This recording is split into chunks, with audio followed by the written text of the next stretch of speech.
Calling all beings. Calling all beings.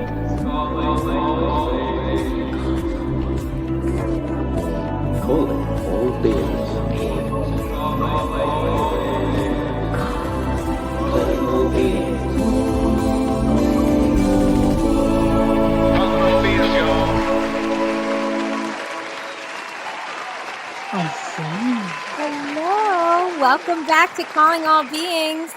Thank It's Ladies' you. Night here on Calling All Beings. How we doing, ladies? Two thumbs up. Yeah. Awesome. So let's just say hi to a couple people in the chat.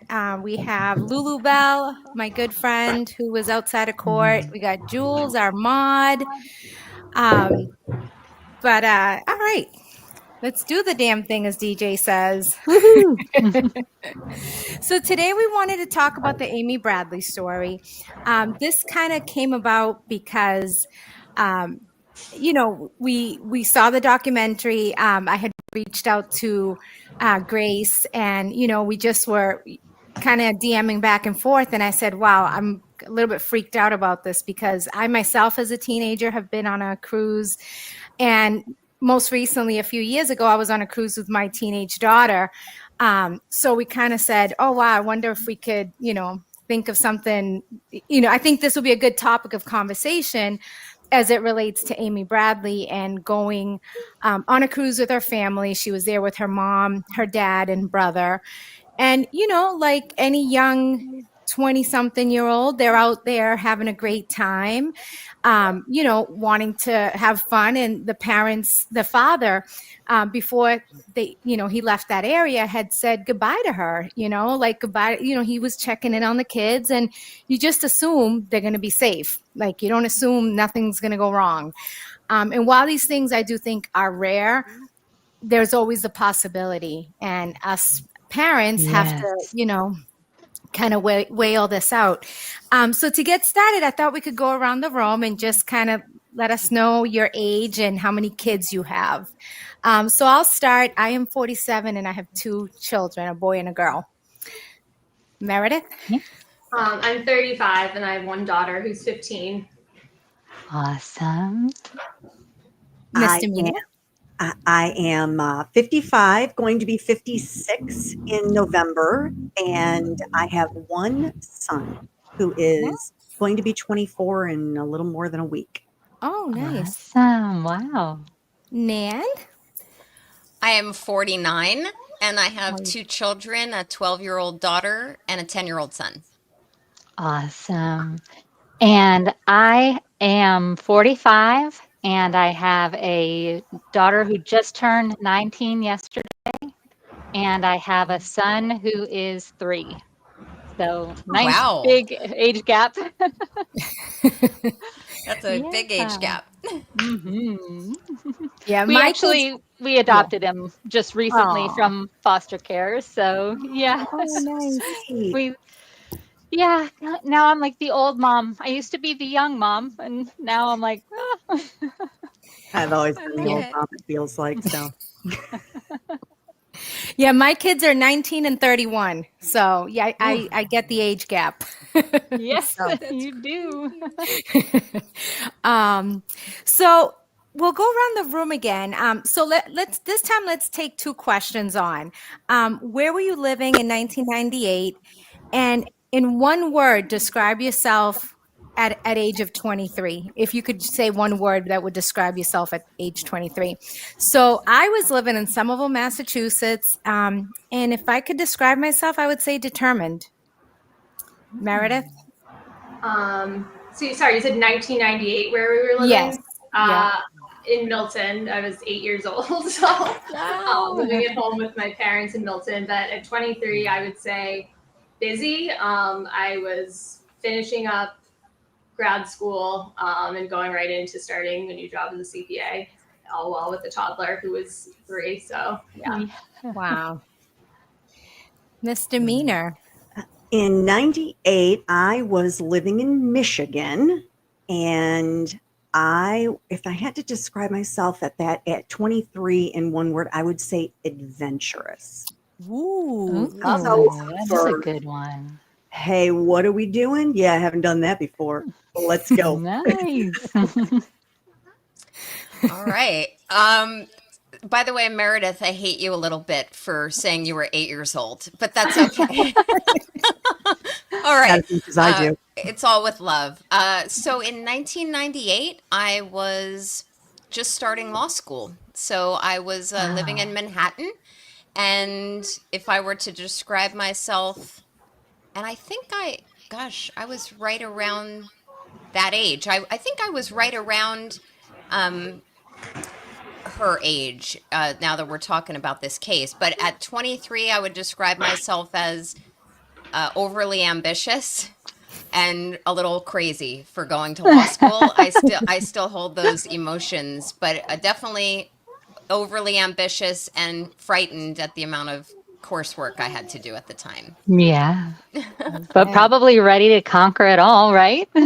Yeah, that's waned over the years, but yes. So, okay, in 1998, I was actually living in Virginia, about an hour away from where Amy Bradley was living. I was essentially, I guess you could say, in like a reform school kind of situation. And it it bothers me so deeply that I have no memory of hearing about Amy's disappearance. I feel like I was right there, and I have no memory of seeing it in newspaper articles, no memory of seeing anything on TV. So once this case caught my attention now as an adult, I started to feel just this odd sense of guilt about not having been aware of it way back when. And in Okay, so that was in 1998, but at age 23, I too was starting grad school. But I would say, like, you guys had such positive adjectives, and I feel like my adjective would be more, um, I was like very naive, very trusting, very like believing everything that I was told, very like just not skeptical of the world at all, just really believing that everybody had the best intentions and that only good things were possible. Yeah, that makes sense. I mean, if you didn't know otherwise, I mean, Hmm. that actually makes sense. All right, so let's go around. Let's tackle two because I think this is working out. So, one way to describe your parenting style versus your parents. So, I would say I was caring, and then one word to describe my parents, I would say overprotective. I was the youngest of three boys, so I had different rules than the boys. So Hmm. I rebelled against that because I didn't think it was fair. Like, just because I'm a girl doesn't mean I can't do the same things my brother got to do. And why? So I kind of rebelled a lot too. So, how about you, Meredith? I don't know. Probably just compared to my parents, I guess softer, more caring. I don't know. It was a different time too. I guess more accepting of things. Just some of the things that I see my daughter do. I know, like if I had said that to my mother, I would have gotten smacked in the face, or my dad would have come out and smacked me, which I don't obviously do. But not only do I not do that, I don't know. My mom like yells at me like, "You let her get away with too much," but I don't know. It's like a hard time though too. It's like a different time where kids are just like glued to like the age of technology, and also when she was in elementary school, being home during like COVID and everything, and missing those years. Yeah. It's a different time, and it's also different from when I grew up. My mom didn't work; she stayed home full time, and versus me, I've been working full time pretty much since. Um, Not after she was born because I was still finishing school. So, but like right from when she went to preschool, I was working full time. So it's a little bit different, but I don't know. Hmm. I don't know how to describe it. I'm just like surviving. I feel like Yes. Ditto. feels Yep. like tonight she's already 15, and it's like what Yeah. happened? It's almost over. She's almost 18. Not over. It's never over Yeah. being a parent, obviously. But Yeah. How just about those- you, Misdemeanor? I would say my parents raised me in a pretty Sorry. strict environment, I would say. Definitely not open to go, tell my mother my troubles. It was mildly dysfunctional. Um, I say mildly because I survived. So Yeah. I would say my parenting style, because of that, my son has absolutely no doubt in any given moment in any day that he is loved unconditionally. That is not something I felt growing up or even now to this day. And Mhm. so that is a quality I made sure to instill in him. I had very specific expectations of him, but they never changed. So it was easy to abide by them. And I have a very, very open relationship. There is nothing my son cannot come to me and talk to me about. Now, inside, the mom in me sometimes is like, Yeah. but outside, I'm Right? a cool cucumber and an awesome mom. Wow. Inside, I Aw, might be dying. Yeah. love it. Mhm. My gosh. Okay. All right. So is it bad that I keep forgetting the questions by the time it? Oh, But, no, no, no, it's but okay. I think I've got it. I think I Okay, got okay. it. But I panic every time misdemeanor starts because I'm like, I'm gonna forget. I was raised in a very strict household. Both of my parents, they ruled with an iron fist. I was the youngest and the only daughter. I have two older brothers, and they were favored. And I think my parents, or at least one of my parents, wanted a third son. That didn't happen, but it was made clear to me growing up that that was evident in the household. So as far as my parenting, right now both of my kids are, entering adolescence, so I know it's going to change, and I hear that all of your children are different ages than mine. But right now, I'm trying not to be a helicopter mom. I'm trying to guide my son and my daughter in the best way I can through being a role model to them and being supportive as they are going through or start to go through some emotional and physical changes. And I don't have a handbook on how to do it, so I'm sure you all Yeah. can relate. Like there's just you kind of wing it a little bit, or you think back to Mhm. how when you were raised, and you're like, how did my parents handle this? And I will be honest with you, I don't think my my mother specifically, because I was the daughter, I don't think my mother really handled those ages for me very well. So without any guidance, I'm just taking each day as it comes and dealing with the emotional roller coaster with my daughter. And then as far as Yeah. my son is concerned, I am really trying to make a concerted effort at an early age for him to raise him to be so caring and thoughtful of women Good. and girls. And the example I would give is, as he goes into the next few years of his life, I say a girl might like you. And if you're not interested in her, don't break her heart. Congratulate Yeah. her, compliment her on her bravery for telling you. Always hold her heart in your hand. Like I want my son especially to see that. But right Mhm. now, it's kind of like learning how to fly and flying the plane at the same time. Yeah, that is such a good analogy because, it doesn't ever get easier when you are a parent. It feels like with each kid, it feels like the first time all over Yeah. again. So that's Yes. so understandable. I need And you to talk to my children in your soothing voice. She oh, does. She has the thank best you. soothing voice. They'll listen to Thank you. you. Well, I used to be so proud of myself because I had never raised my voice back when I was a middle school teacher, back even when I had three older stepchildren, and then my daughter, who is the youngest of that crew. And I never raised my voice. Well, this little one that we have now, like I have found myself like lately, just these past 2 weeks, like yelling like I have never yelled in Oh, my entire life. And I'm like, is this what it took? I want to hear that, by the way. No offense. I don't want you to suffer, but I want to hear that. Oh, someday I have nightmares that, you know, I'll forget that I'm somehow on camera or on screen. And when I do let myself get frustrated with him and say, you know, like, stop pulling the dog's tail. Like, what are you doing?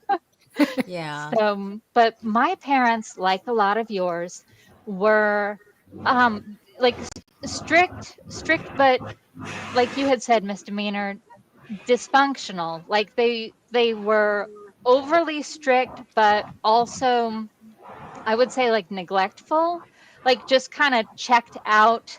Alcohol was a very big part of their uh, life. And so my younger sister and I, like, we were really kind of fending for ourselves a lot. And we only really got noticed when we were doing something wrong. You know, like it was one of those things where, again, referencing back to the Amy Bradley case, I feel like I could have gone overboard on night one of a cruise and my parents would not have noticed Oh, until like the last day. If I didn't show up to the airport, they'd be like, oh, that's just like her, you know, always inconveniencing us. And they wouldn't even sound the alert that I was missing because they were so checked out. And you know, they'd probably head over to the bar and say, oh, we'll just wait here for her, I'm sure she'll turn up. And nobody would even like alert the authorities, you know. yeah. So whenever I see people who are critical of Amy Bradley's parents for being alarmed so quickly, I just think, like, thank God that they were. Like why would we want to normalize neglect in a society where so many of us did have to raise ourselves? Amy's parents were only 45 at the time that she went missing. And I just keep thinking, like, what would I do right now at 45? Like, I wouldn't know the best way to handle it. Would I react quickly or would I not? Because I feel like I do tend to give my daughter a lot of latitude. Like, my parenting style is probably like laissez-faire in the sense that she's very motivated, she's very self-driven. So I've never had to ask her, like, hey, how are your grades? Hey, have you done your homework? She takes care of it on her own. And she just graduated from high school this past June. And it turns out that she was like seventh in her class of 700 kids. And I was shocked because I've never once logged into the parent portal to see, like, I had the sense that things were going okay, Yeah, but they I usually have reach never, out. yeah, exactly. Like, no That's when news they is reach good out. news. But yeah, That's great. so I had the sense that everything was okay, but okay, sweetheart, go. Yeah, use your sticker book. Use your sticker book. But yeah, so I feel like laissez-faire has been a good fit for us, but I can't say for sure that that will continue to be my parenting style as things progress, you know? Mm-hmm. Right. And I think you adjust too, because you can have two kids from the same house, from the same parents, and you're never going to get, your upbringing could be the same and they just are different. There's two Mhm. different personalities. So I think that's, and what worked for one kid may not work for the other, and you just kind of adjusting on the fly, I think. Thank you. And Grace did look up some stats. If you know Grace, you know that she loves her stats and her Mhm. percentages and all that research that she loves to do. So just a fun fact, back in 1998, only 11% of people had cell phones. That Compare doesn't that to, surprise me. right. And 26% had internet in their homes. Yeah, which, I mean, think about it. If we were in Amy Bradley's parents' position right now, like, how in the world do you even begin a search for your child without the internet, without a cell phone in a foreign country? I mean, you could plop me down in Aruba or Curacao right now, and I would not have the first idea how to make an international call, like, to anybody Right. without being able to Google something or talk to someone and, hope that there's no language barrier. So it amazes me that they were able to get as much done at the time as they were able to, because I can't even fathom doing it now with the resources that we have. It's funny when I think back to that time, Grace. You say that because you're looking at that time through a lens of different resources that are available. Back then, everybody just went down the path of what was available as far as resources at that time. So they Yeah. hit the ground running with what they knew, just like we would now, except the things that we know now are different than what they were in 1998. And Good one of the point. points I would add to that with regard to social media and internet and cell phones, and like you were saying, misdemeanor, a lot of people who have looked at the Amy Bradley case look back at it with like judgment and questions, like why didn't the Right. parents do this, or why didn't the crew of the Royal Caribbean do that? But we have this kind of McDonaldization of technology right at our fingertips Mhm. now. And even if we don't know an answer or don't know how to get a message out, you do have Google and you have Right. ways of searching for solutions. So it's so easy for people to look back and say, this should have been done. Why didn't they do that? I mean, they didn't have true crime communities, they didn't have Netflix. Exactly. And Yeah. that's why when Bia had asked me to join this panel, I Mhm. was so interested because I love the change of perspective, not only technologically but generationally. Because Yes. when I was back in 1998, I think my parents would have given me much more freedom. And one point I would add to my last answer was I don't give my children as much freedom as I had when I was 12 and 10. And we see Mhm. that in our communities. We see, not all the kids are riding their bicycles around the neighborhood or coming home when the lights turn on, the street Right. lights turn on. So I love looking at puzzles and cases from the different lens because it helps to bring a broader perspective to analyzing them. Yeah. Absolutely. Even in Absolutely. 1998, when I think back on it, as from my childhood, I remember when, like, a child was abducted, and the one I think of is, of course, Adam Walsh. That Hmm. happened when I was a Mhm. child, and I can remember walking home from the bus stop and, like, being worried that there might be a boogeyman behind the bush or something, but my brain was trained. Children are abducted, children go missing. So this wouldn't have been on my radar at all that a Right. 23, 24-year-old young woman would go missing. It Yeah. just it was a different time. We didn't think like that. Now it's very, very different. Good Yeah. point. Very good point. And kind of going back to what you both were just talking about with our 2025 lens and what we have now, helping, not necessarily helping us, but allowing us as a society to be kind of critical of how things were handled in 1998.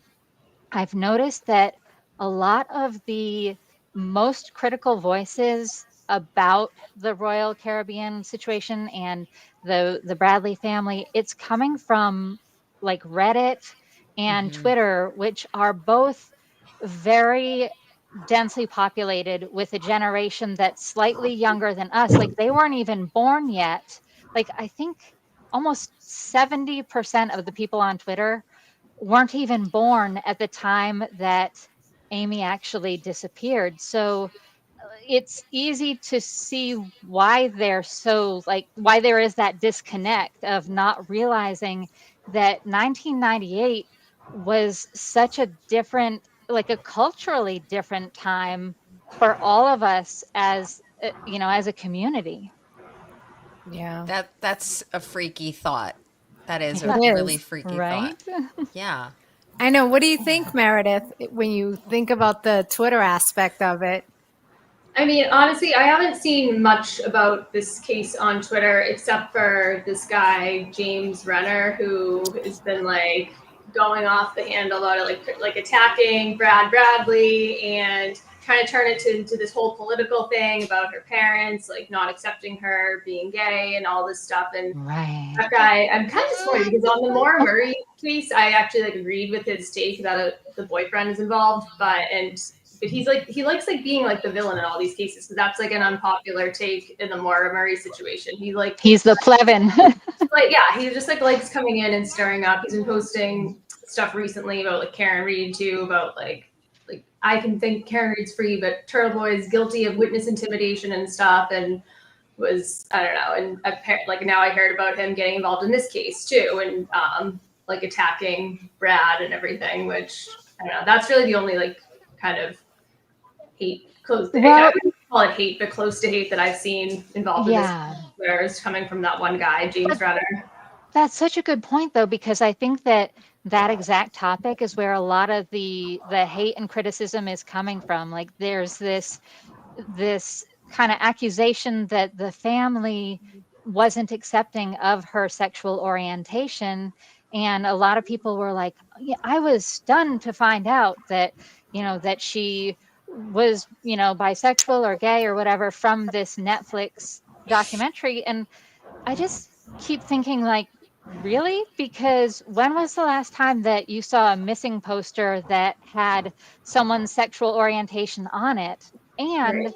the idea of, in 1998, the cultural landscape. Oh, thank you. It wasn't nearly as accepted. And I think honestly, maybe even at that point, sharing that information would have maybe made people like attack or come up with some really hateful rumors about what happened to her too. Like, you just don't know. It's exactly. 1998 was the year that Matthew Shepard was lynched for who he chose to love. So if the family did choose to keep that detail close to the vest, to me, it seems perfectly reasonable, because why in the world would you want to put a target on your child's back when there was such uncertainty and such hatefulness in the world?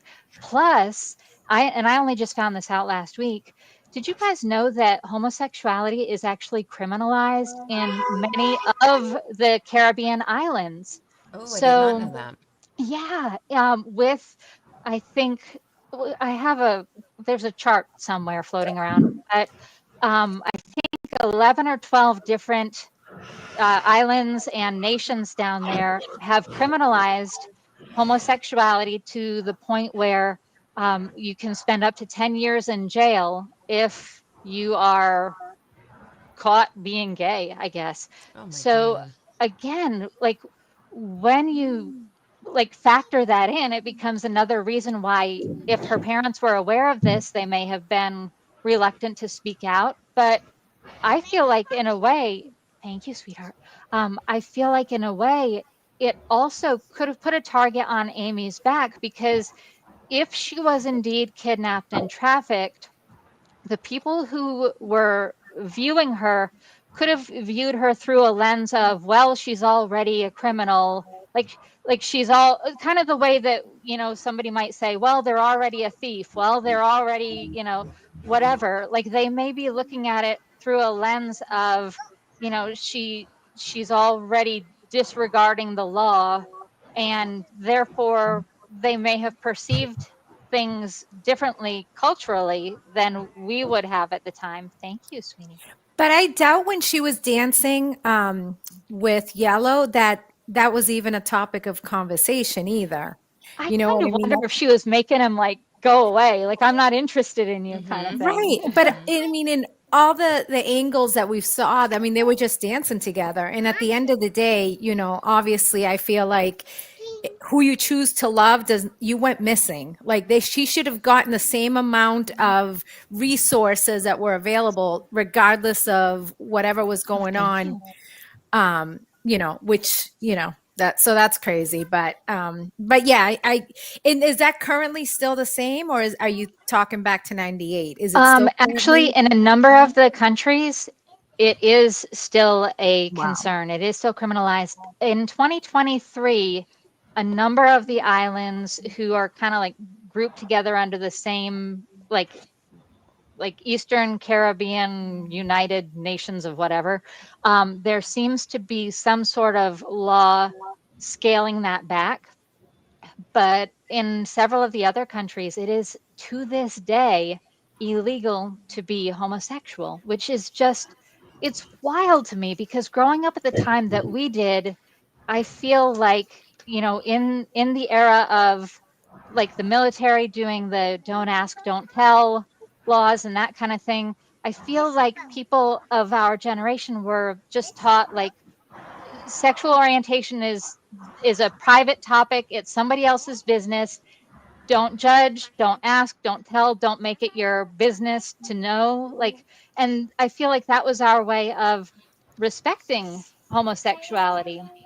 But with today's generation, sweetie, hold on. With today's generation, it things have turned so dramatically that I remember just this past year, my daughter came home in tears saying that kids at high school were being like, they were kind of bullying her because she wasn't LGBTQ and they were calling her a bigot because she wasn't LGBTQ.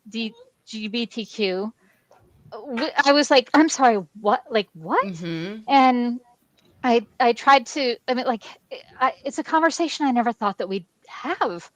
And I said, what do you mean? And she said, well, they're saying that I'm judgmental just because I'm not interested in people of the same gender.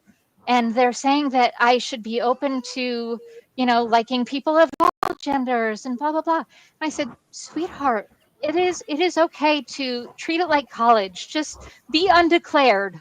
I haven't Mm-hmm. declared a major. I haven't declared. Like, you don't need to allow your sexual orientation to even guide a conversation, because there are so many other reasons that we can find to connect with one another and to differ from one another. Like, this doesn't have to be a big deal, but apparently at high school it was a very big deal. So Wow. it's just That is common, crazy. by the way, or at least I can speak Yeah. to having one of my clients last year. His child was treated the exact same way in a I guess he was in a charter school, and he was about 12 years old and kind of was treated as being judgmental because he didn't want to really get involved in any robust discussion about any sexual orientation. And I Right. actually had to, although this isn't my specialty, like I had to write a few letters to say, what are you doing to this child? Like, don't, and the child was disciplined for Oh my actually goodness. violating some policies at the Wow. school, Golly. anti-inclusive policies, like policies against diversity, equity, and inclusion, Right. some bullying policies. So it's very interesting the way that, in addition to technology, social media, as I was talking about with you ladies before, but to also Yeah. add the change, or at least more openness to sexual orientation, and the discussion of it Mhm. now versus 27 years Right. ago. Right. Yeah. It's so strange for me to hear some of those stories, and it makes me so sad because at 12 years old, that just wasn't something I even had as a topic of conversation with my girlfriend Exactly. or boys that I was interested in, because at 12, when I was 12, they were still boys. And Right. Yeah. it was Cooties. such a different type of innocence, because we were not bombarded like youth is today of with sexuality and sexuality Mhm. choices and that. I mean, shoot, I think back about it, and I remember there was a man in our life. I adored him. His name was Russ, and I just thought he was fantastic. And he was absolutely gay, and I loved him. But it wasn't something that we talked about that needed to be addressed or that you had to make a choice about. It was like, you're a Right. girl, obviously you're going to be interested in boys. and you're a Right. boy, you're going to be interested in girls. And every once in a while, there would be someone, there was a young man I went to school with, and after we graduated, he came out, and all of us girls, because of course he hung out with all of us girls, Mhm. not a clue at all. And he came out afterwards, and we're like, really? Never? Woman? So it was a very, I don't want to say that it wasn't accepting, because I feel like it was an accepting time, but there just wasn't this pressure to try to be something that maybe you're not when it comes to your, Exactly. it just makes me so sad for young people. It really does. Me Yeah. too. And by the way, before Same. my first name is Janet. Feel free to call me Janet. Why Thank would we you, call Janet. you Janet when you have a badass handle like misdemeanor? But okay, Janet. I'm going to interchange them. So now, like transitioning more about like the cruise ship and everything. So after watching the documentary, like I just want to go around again and just what do you think happened? Like what theory, or do you have a different theory of what they've alluded to?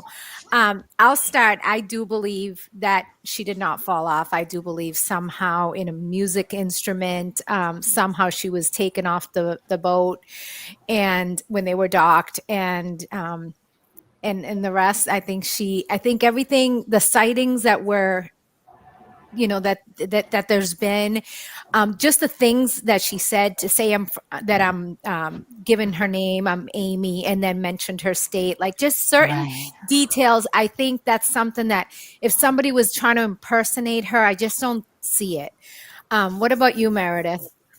I think definitely did not fall off. Actually, that was like one of the only questions I have because like it was just kind of a matter of fact thing. The one guy on there from the island was like, her body would definitely wash up if she fell there. So I actually did like a little research on that. I was like commenting a couple of Reddit groups for like the Curacao Reddit group and some other ones. I was like, any locals like would that really like it would definitely wash out because that's like I don't know that's like the most reasonable explanation, but just Yeah. all the stuff that happened after all the sightings and then the looking on the page from the address, the IP addresses and everything.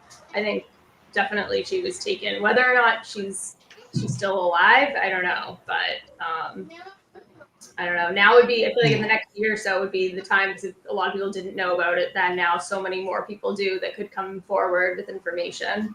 Absolutely. I absolutely believe that she was taken off that ship.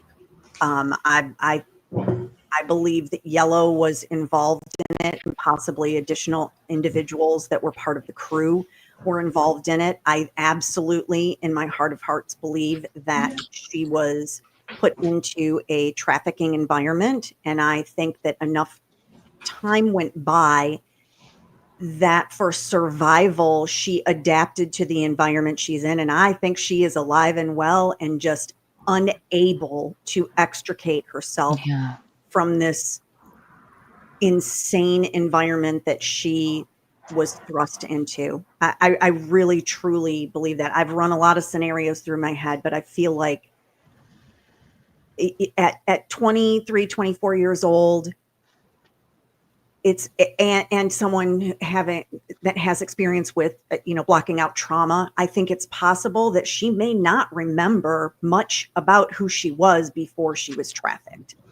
Potentially. Yeah.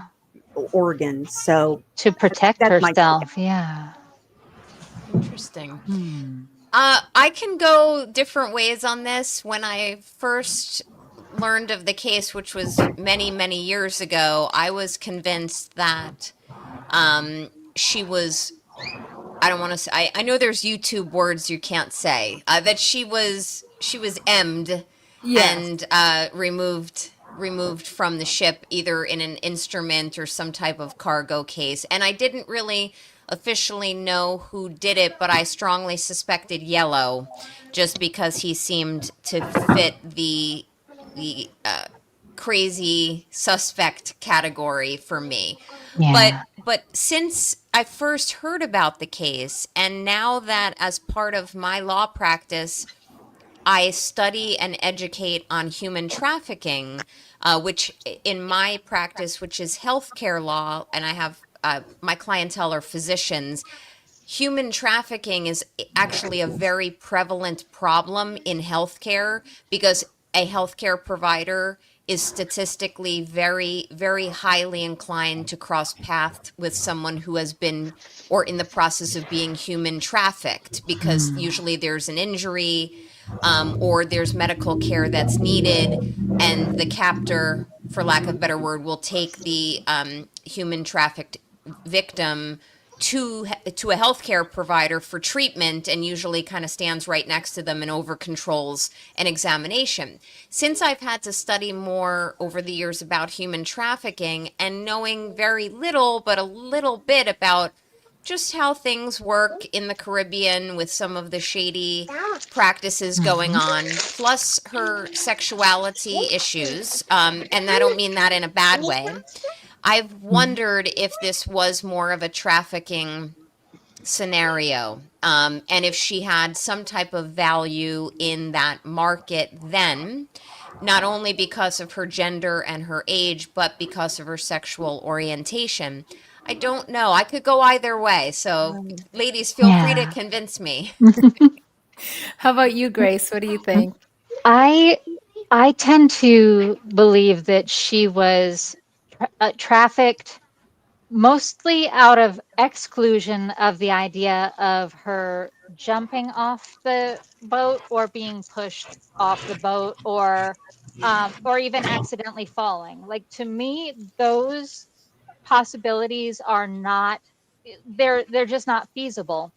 I can't picture anyone like a lot of people like to say, oh, well, she'd been drinking. She probably felt sick. She probably, leaned over too far over the balcony throwing up. And I just keep thinking, you know what? Like I've been on 4 cruises this past year. I've thrown up on 2 of them on the balcony, and not once did I think of leaning over the edge to do so. I brought the trash can from the room like a respectful person, like I would never do that just because just velocity wise, it would be the same as if you try to throw up out the car window. It would go everywhere. It would be a mess. It would be disrespectful. So I can't picture Amy making that choice, but also I can't picture like just none of the other scenarios resonate with me. Plus, this is something that I feel like, Nan, you have insider info about because your children are very competitive athletes.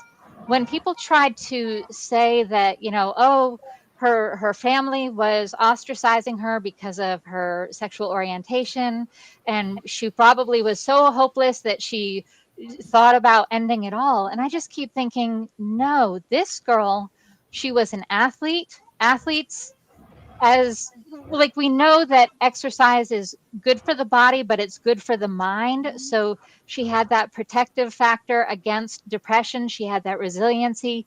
She had experience with teamwork and that commitment to the idea of team. So I cannot picture her making a decision that would like upset the team dynamic of her family. And I feel like with all those protective factors in place, to a degree, I feel like that could be preventing her from coming forward today, because I think that someone with that kind of tenacity and resilience would adapt, like you were saying, misdemeanor would adapt to the circumstances and would kind of accept, okay, this may not have been the path I wanted for my life, but it's where I am now. And if I speak up and go home to my family, what happens to all these other people that I have now befriended that are also being trafficked? Who will protect them? Who will stand with them? The other people in my situation need me more. My team needs me more than my family needs me, if that makes Yeah. sense. I can have concerns as to whether she had a child or children too. Exactly. And a And loyalty to them. so you're not going to abandon that. And I don't know, I'm sure Nan can speak to this, but I imagine there's some sort of hierarchy that takes place in those types of environments. And she may have gotten to a point that she's been elevated to a point of Right. reverence or something along those lines. And just like you're saying, Grace, do I walk away? Who's going to take care of these ladies? At least if I'm the one doing it, I know that the abuse will be, to a smaller extent. Yes. Right. That I love this conversation, by the way, because this is the way, and I don't know if it's just women who think about problems and mysteries this way, or if it's just this panel of fabulous women who do it. Oh. But this is the way I analyze these types of cases from this multifaceted perspective. Right. What I would say about the sport aspect is, and yes, like my kids play pretty competitive sports, and one of the reasons that I decided to put them into these sports and to push them at a young age was to thwart bad activities, drug use, peer pressures, bullying. I wanted them to form solid friend networks in a very large town that with many districts that I live in. I wanted them to build their friend bases so they would have confidence and also to stay healthy. Yeah. But I feel like with Amy Bradley's history of being, was it like a 4-district champion in her Yeah. sports? And I'm getting that title wrong, but I think she played 5 different sports. Yeah, I think she lettered in 5 sports and she got Yeah. a scholarship to play. Yeah. Right. So with that said, and yes, she wasn't in school back when she was playing them anymore, but you carry athleticism with you. And I feel like having been playing those 5 sports and excelling at them, which is rare in and of itself, and having done so for years, I have to believe that those principles carried through into her early 20s. From a trafficking standpoint, if indeed she was trafficked and if indeed she's still alive, which there are statistics about that too, where people who are abducted and end up in human trafficking scenarios, they begin to thrive in them. Because they're taking on this mother, especially the females, because it happens to males too, but they take on this motherly role or big sister role as caregiver, and they lose their sense of self and identity, which I find fascinating. There's an element of Stockholm syndrome as well that develops, where they feel that they're almost beholden to their captor, and lose that sense of their own prior identity.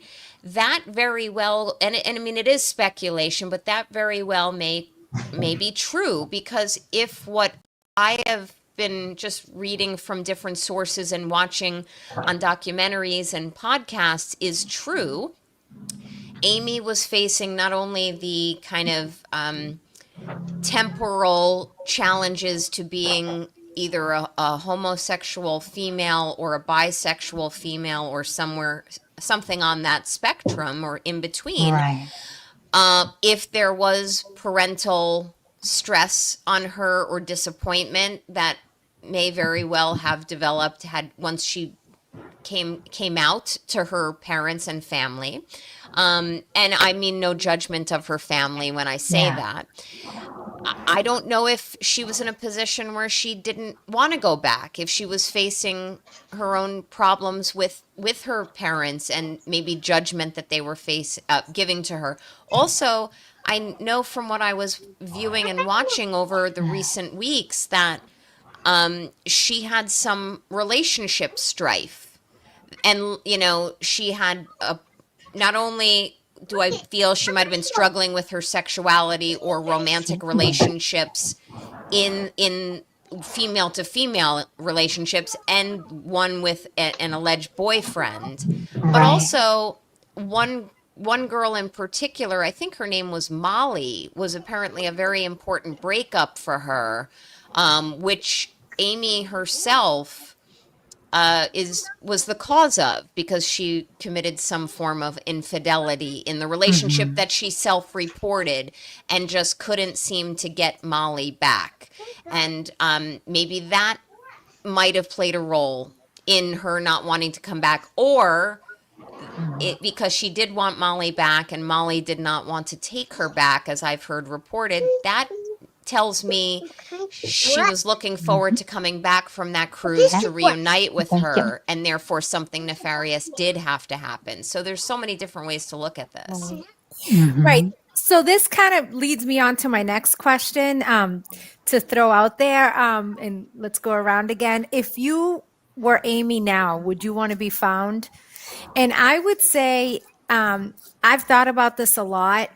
I do believe that now more than half of her life she has spent in whatever this new life for her was.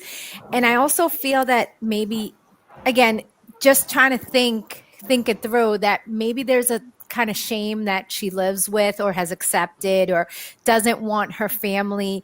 And that's why I kind of thought, like, if we could ever have Brad on, that I Yeah. think what we I would love to see him do is to just do a pleading to her that if that it's okay, whatever life you've lived, like, we love you and come back to us, and something to that if somehow it's able to get to her, that she knows, regardless of where she's been, that her family loves her and wants her back. And I just hope that they get her back, and the past is in the past, and hopefully she gets a lot of help and therapy. And but that's my thoughts, are that yeah, I think the shame may be holding her back from wanting to be found, if that makes sense. And just only because I'm worried I'll forget by the time it's my turn. When you say that, after watching the documentary with my husband and my daughter, I turned to my daughter and I said,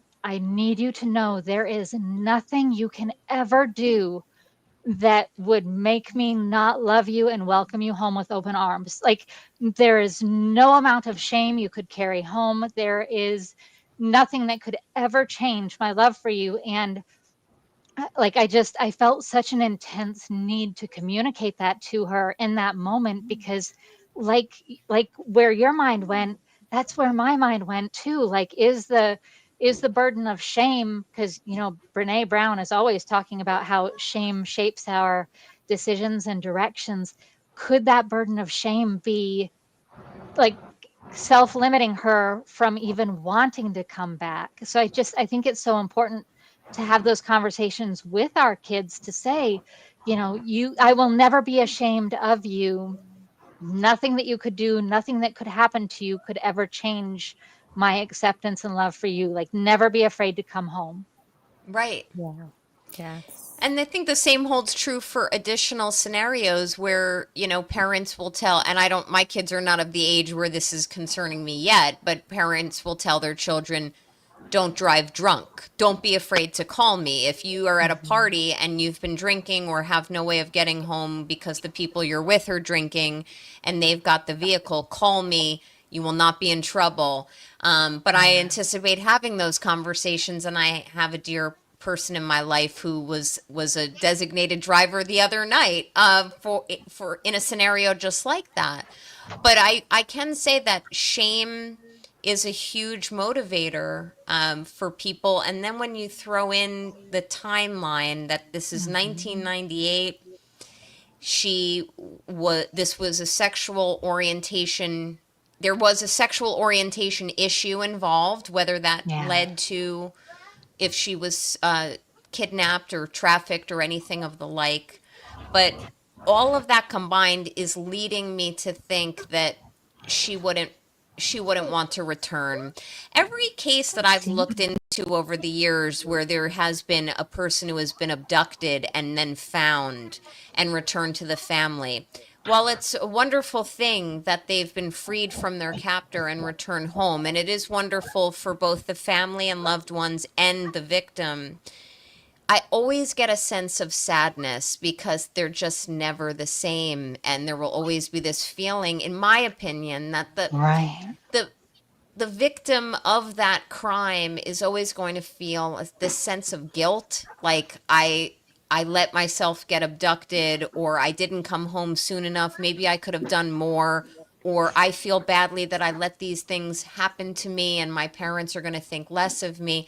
So I always Right. feel like that there must be a lot of psychological strife that goes on, even though physically they're reunited. I don't know if she would ever Yeah. come back. There probably are statistics on it, though. Right. What do Mm. you think, Meredith? Do I you mean, I think think she'd want to be found? it's totally dependent on what has happened since she was presumably taken. How brainwashed she was, if she did have a child and she feels she's being kind of controlled by to stay because of that motivation. I mean, I think at this point too, just with everything that's come out, if she is somewhere that she can see all of the media coverage around this now, assuming like they were right that those IP addresses was really her checking in on this stuff, then I can't see a world where seeing her family like that and they're pleased, and especially like her brother going out there and not wanting to come home. But again, it's totally dependent on how much trauma she's been through in the last year since she was taken. And what do Yeah. you think, Misdemeanor? Side note quickly to what Nan was saying about designated driver and that type of thing. Something we did with my son when he was reaching that age of being out with friends and such is we also had like I don't want to call it a keyword, but it was like an alert word.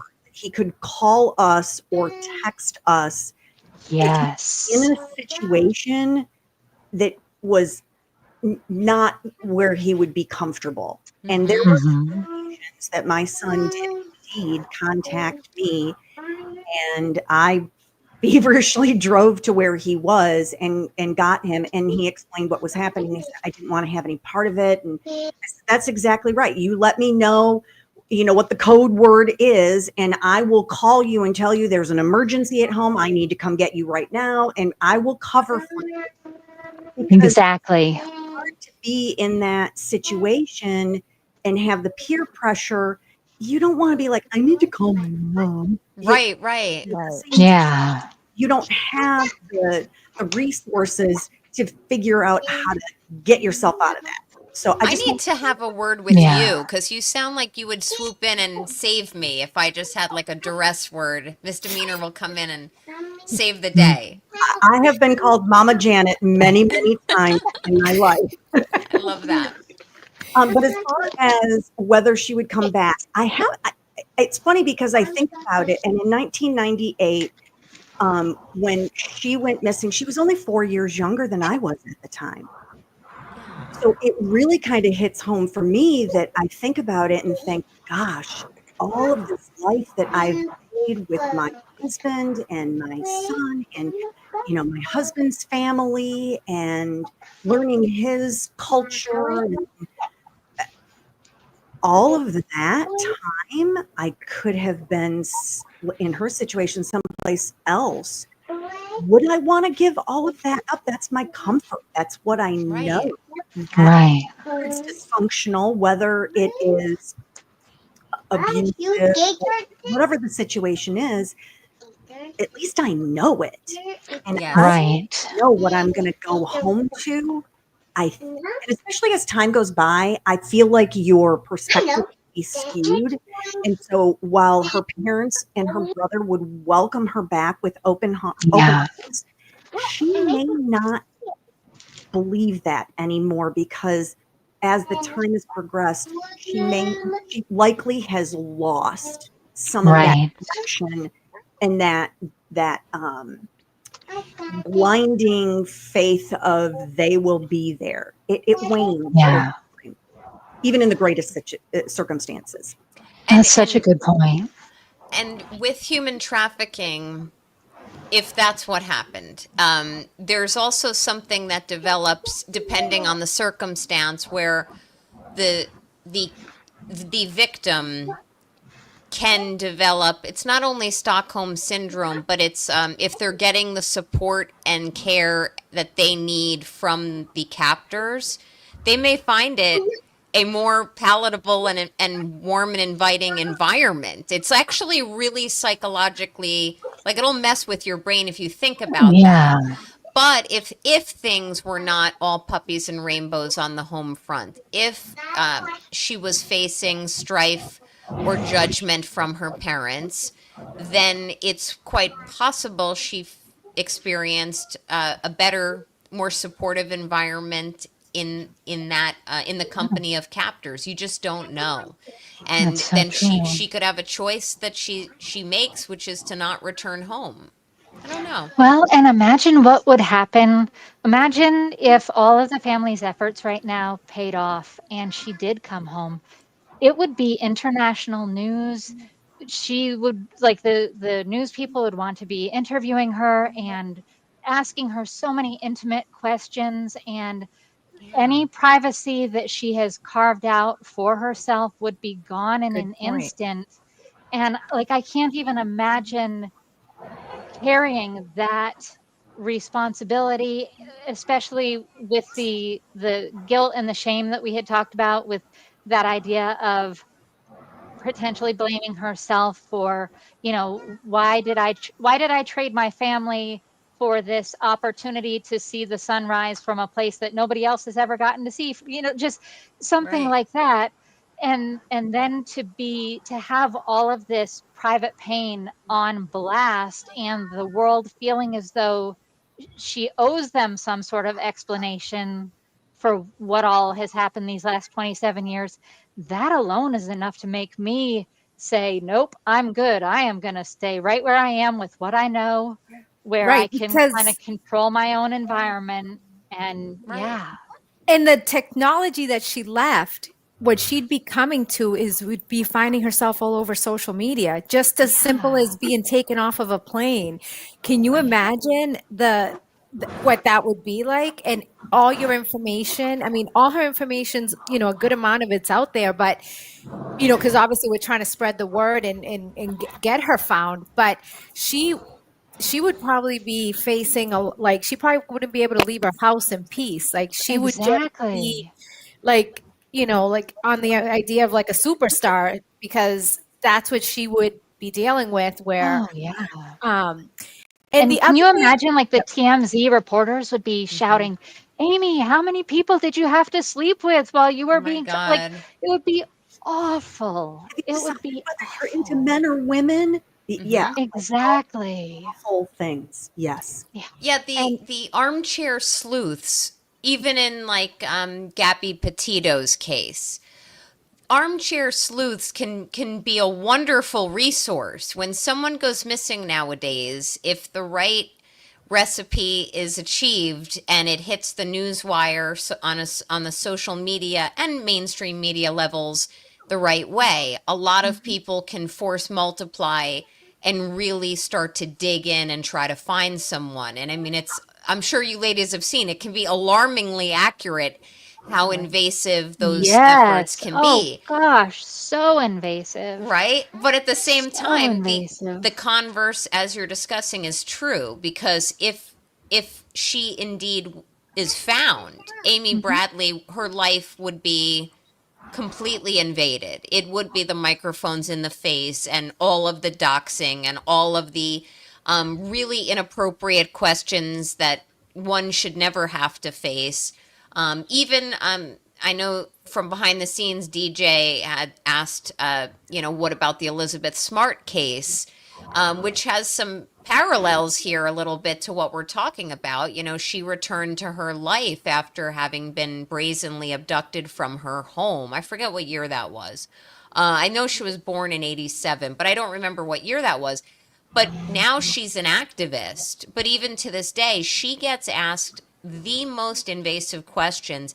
And if someone isn't confident enough to either shut the door or proverbial door in someone's face and say, I'm not answering your questions, or to be very bold and assertive like Elizabeth Smart is, even someone like the widow of Charlie Kirk, Erica. who spoke, Erica. Yes, she spoke the other night. I don't know if she's spoken additionally than the other night, but she spoke the other night, within like a day of his passing, with such confidence. If a victim doesn't have the wherewithal to face the scrutiny of the media, whether it's social media or mainstream, they're going to get eaten alive.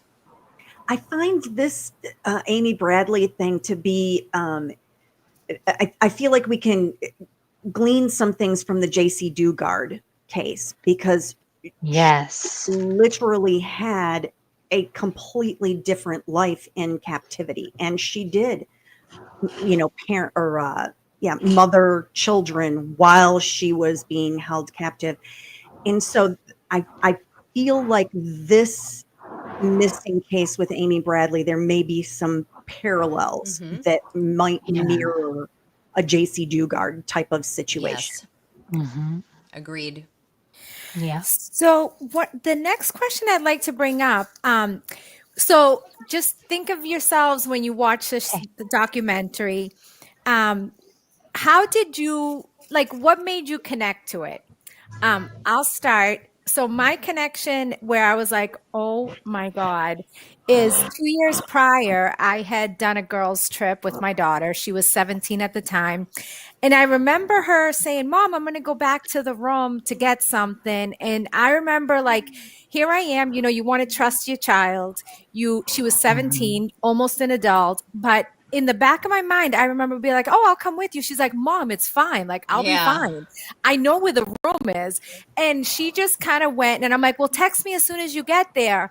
And I just remember thinking, wow, that could have happened. That could have been in that situation because, again, I wanted to trust her. She was saying, oh, I know where the room is. And I'm like, but I had a bad feeling about it. And when I saw this documentary, I'm like, oh my God, I should have never let her out of my sight. But then Mm-hmm. again, you're kind of, as a parent, you want to promote independence. You want to trust your children when they say, Mom, I'll be fine. I'm okay. But then you Right. have that motherly instinct that is like, I remember like feeling a type of way and I let it go and I let her go. And that's what my connection was, that, Yeah. wow, this could have the outcome could have been different. But Mm-hmm. um, so, Misdemeanor, we'll jump to you and then we'll go back to Meredith. Mine was similar. I think I took my very first cruise in life in 2018, 2019, right around there. My son was at 17 at the time also, and yeah, he was gone. He went and played basketball. I mean, I was never a helicopter mom, but I look back on it now, and I mean, maybe that was wrong to be that way, but I trusted him, um, and I probably shouldn't have. Not that he wasn't trustworthy, but my son is only 5 feet tall, so he's 24 years old. But we've gone to IHOP and they've given him a children's menu with crayons before, and then he opens his mouth and he has this very, very deep, manly voice, and they're like, "Oh," I'm like, "Do you not see the facial hair?" But so I always was very aware because he was always very small. So at 8 years old, he looked like a 4-year old, and so I would tell him, you are really, really cute. So he knew how to scream and holler and make a big noise if someone tried to take him. So I guess I just kind of always conditioned him, so I didn't have that fear. But watching this documentary, I definitely thought to myself, oh my gosh, every night he would go up there until like midnight and play basketball. Like he had his new buds that he met, on the cruise ship and everything. And they, Exactly. or whatever it was that they played, I don't know, one-on-one and all of that. And I probably shouldn't have been so trusting about it, but I'm like, we're on the ship. It's okay. It's all Right. And it's not that you Yeah. don't we trust don't them, it's that it's the people around them that you don't know if you can trust. Exactly. Meredith, what Exactly. was your connection to the story? I Mhm. mean, I just watched it because it was like everybody was telling me to watch it, but obviously I liked it. But I've never been on a cruise, and I've always been like kind of grossed out by them, and this kind of just affirms my decision that I will not be Mhm. going on one. I don't know. I don't like the idea of being like enclosed like and just trapped anywhere, and I've just heard like horror stories of them too that I have no interest, and this just affirmed that. But obviously, like just as a mother, you think of like just the possibility of your daughter getting taken, and it just reaffirms why like I never let her go out by herself wandering like pretty much anywhere, always in a group. with her other friends. And I mean, I don't know. I feel like this would be less likely to happen today, just the technology and stuff. Like I have multiple air tags on all of her stuff on her cell phone that I Right. can track and find her in a second. So, but yeah, won't be going on any. Definitely, that didn't make me change my former stance on going cruises watching that documentary. I also think it's different because I have a son. If I had a daughter, I don't think, Boston Bia, I don't think I would have been more like you, like, excuse me, where are you going? Who are you going to be around? How long are you going to be there? But he's a boy, you know, you have different ideas about the boys Right. than you do the girls. It's so true. Yeah. What about you, Nan? What was your connection? Well, I agree with you ladies when it comes to the having the daughter and the daughter kind of saying, "Hey, I'm fine. I can get there. I know where the room is. I'll be right back." And given my perspective with my daughter who's 12 going on like 30, I'm now in the thick of it and it's going to get worse. I know that. But it's also very acute right now where she's trying to find her independence and I'm trying to balance what's safe for her. Right. And little tests, you know, okay, you can go here. Oh, I'll leave you home for alone for a little while, and etc. But the connection for me, um, to the case, really, I'm very intrigued by it just from a very forensic and technological standpoint, just as like a real Yeah. true crime aficionado, and I've been for a very long time. I critique and find great interest in really poor witness accounts, in the lack of recordings that, you know, where there could have been recordings on the ship and was very poor recording system. The fact that protocols weren't put in place to properly initiate the search for her the moment that it was reported. The fact that the Right. family was dismissed on more than one occasion by Royal Caribbean for just for the mere fact that Royal Caribbean dismissively assumed or presumed or decided to conclude that it searched high and low and she was not on the ship, therefore she had to have either fallen in the water or gotten off on Curacao. I look at that and I say, as like what Meredith was saying just a few moments ago, like nowadays with technology, certain things, it'd be very easy to find someone, you hope, Right. right? Yeah. But I really am so intrigued and feel connected to the case because of the missteps along the way. But in all candor, I did not finish the documentary. And I did not watch it. I've been listening to it when I've been running. So if there's been anything visual that I didn't see any of it, I've just been listening to it. But I've been listening to other podcasters. Like there's Right. Crime Weekly, who I really like, and I have for years. They covered it. So did Yes. one of the members of Crime Weekly, Derek Levasseur. He has his own channel, and he too kind of dug into it from a detective standpoint.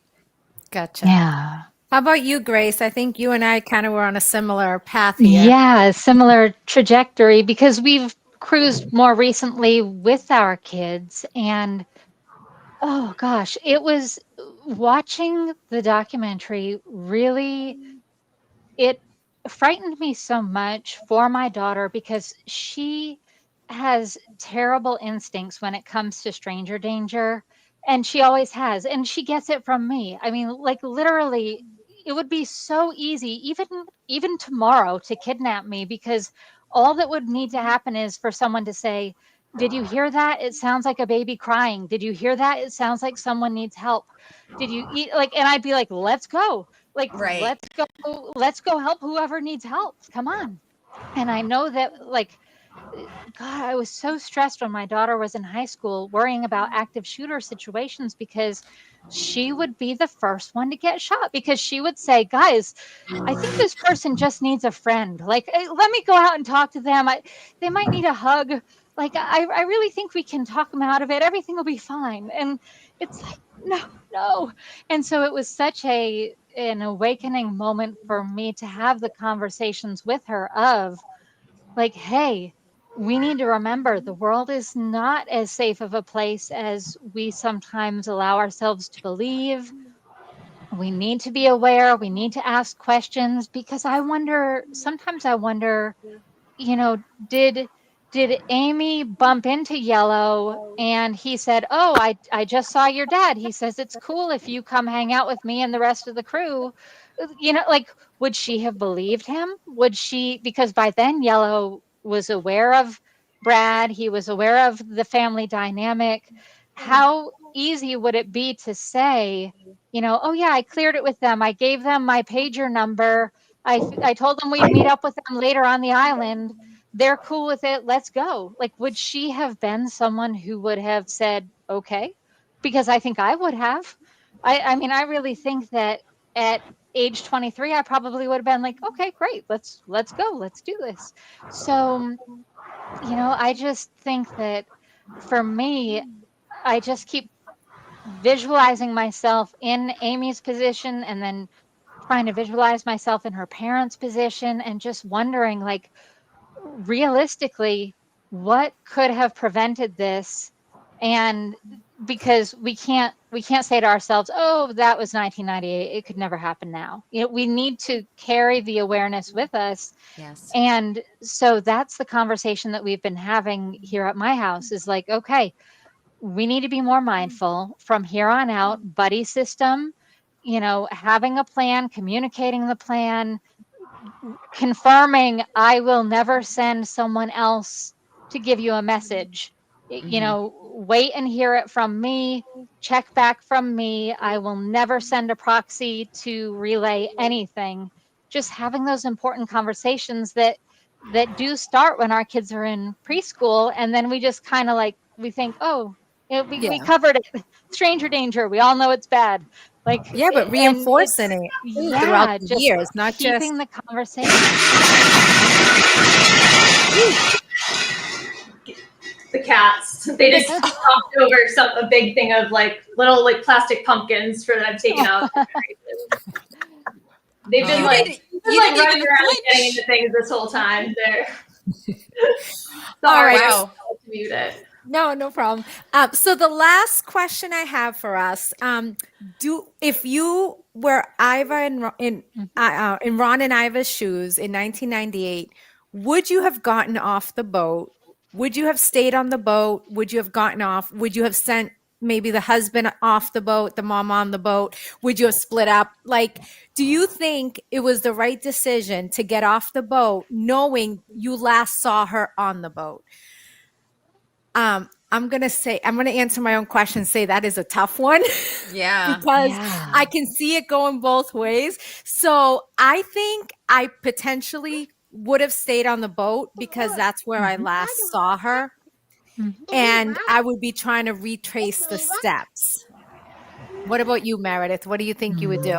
I would have split the parents up, assuming they had like a way with a phone to communicate with each other. I would have split one to go look on the island and one to stay on the boat. And I think that would be the ideal situation. Yeah. Maybe the mother stay on the boat and then the dad with Brad go and look around the island.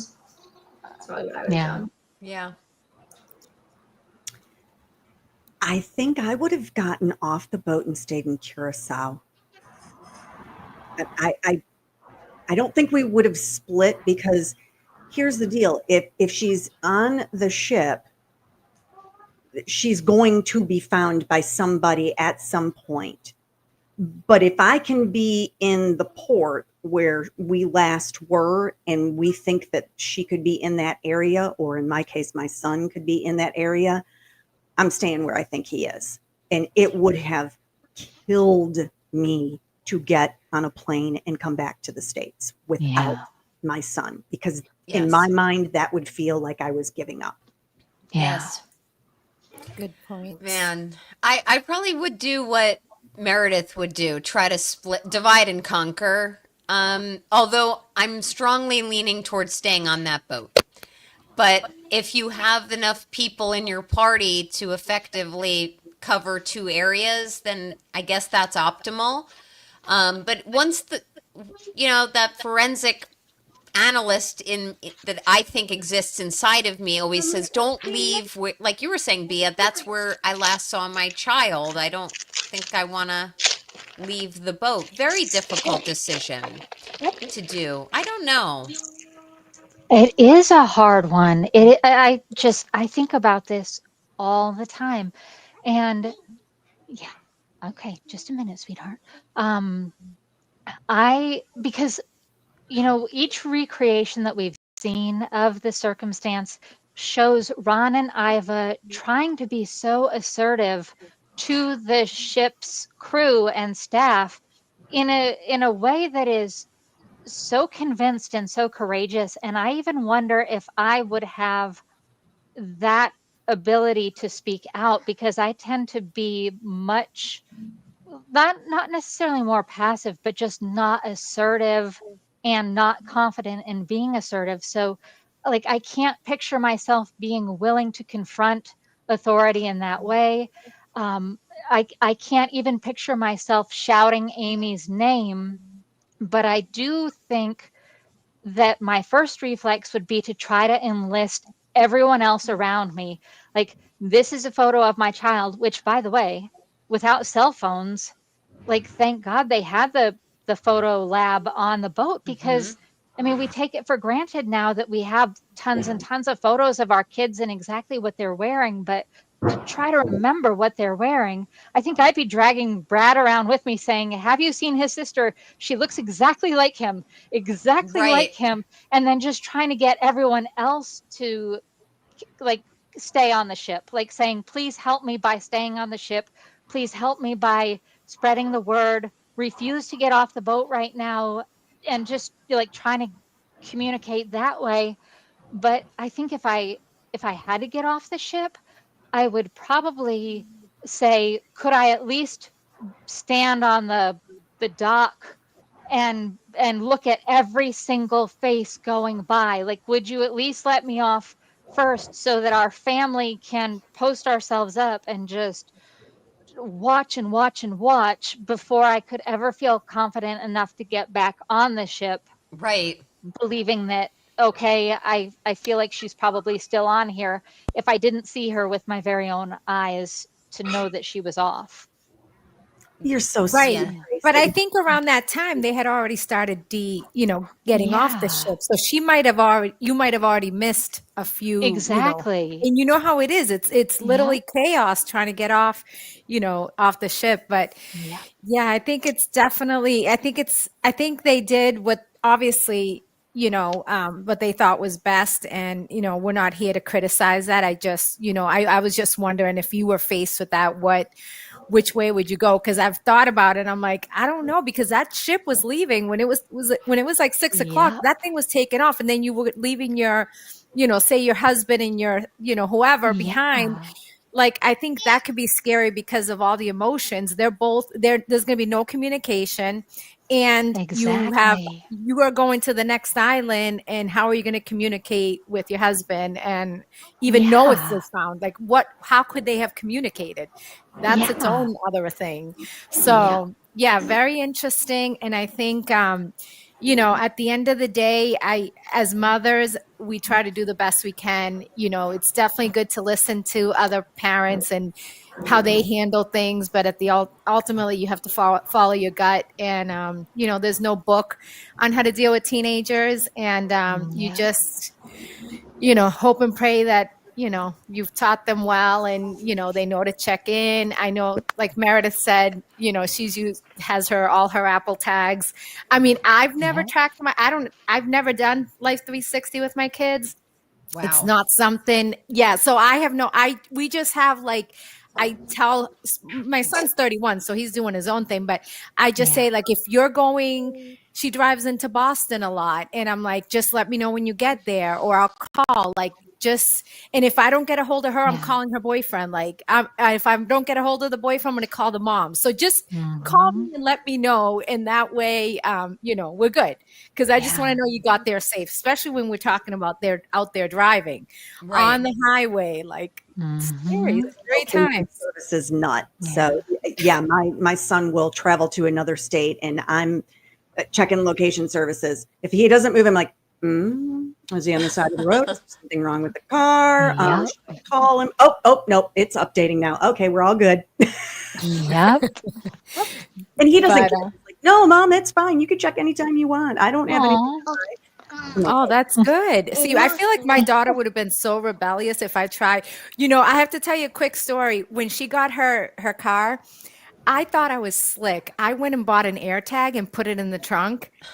Within minutes, I see her looking in the back, and I thought I was all that because I pulled one over on her. Well, the air tag tells the person that they're being watched Oh, because no. it was through my Apple account, not hers. So she came back in the house and handed it to me. I was like, okay. darn, I thought I was going to outsmart her. All of this ability to track our loved ones, which I do, by the way, I track my loved ones, but Same. all of this technology that lets us do that, which I think is wonderful, I think also does our children a little bit of a disservice because we're there, we're monitoring, we're there to comment like, oh, I Right. see you spent a lot of time in the bad part of the shopping mall. Why were you doing that?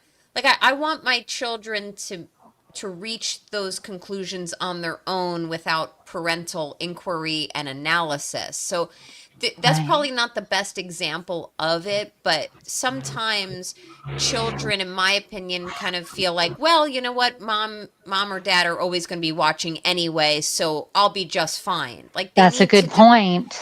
they need to kind of develop, and not Like that a they false don't. sense of security, basically. Yeah, Yeah, like that's a good point. and my little side story, Bia, is that when I was teaching my kids stranger danger to complement what they were learning in school, and I said to my kids, and this was not long ago, I said, well, what would you do if a friend of mommy came up to you and said, like, I've been hurt?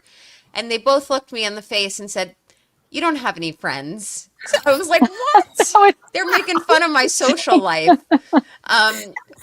So like the kids nowadays, we can't control what happens. We can do our best to prepare the kids. And I know big kids, big challenges are ahead for me in my life. But I also feel like if anyone were to mess with my children, they would regret it because they will kill them with sarcasm and probably a lot of snark. And the captor will return them right away. that's what I told my son to do. I'm like, be as difficult as possible so they don't want to keep you, That I is think a that's good true. point. Yep. And, and That's the true. key is check everything all the time, Nan, but you never let them know that you are. Good I point. always did that because what it ended up doing by me doing that is it built trust between myself and my son. That's a good idea. That is a good idea. And he does probably not even to this day. No, I would search his bedroom. Hey, it's my house. I can go in your bedroom and do whatever I want. But I would never, ever let him know anything that I saw or because I would just waited to see, is he going to bring up this conversation with me? And ultimately he would, and we would have a very honest conversation. And then that built that trust even more. And I think it's really important with girls. I need to reach out to you for more parenting tips.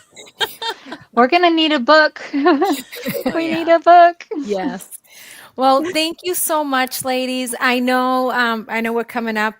Turtle Boy's about to go live with his Mega Motion, so I'm sure we'll all want to tune in. I just want to say thank you for a great conversation. I think it was so nice to hear everyone's perspectives and, as you know, everything that us moms are, the challenges and, wanting to, have vacations, go everywhere, do everything, be super moms, be the hardest workers. And we're just trying to balance it. And, but we can handle it because obviously we figure it out. So thank you so much for your time. I hope you have a good rest of your day, your night, excuse me. And again, thank you. Thanks Great for having meeting us. you. Great meeting you, ladies. Good night.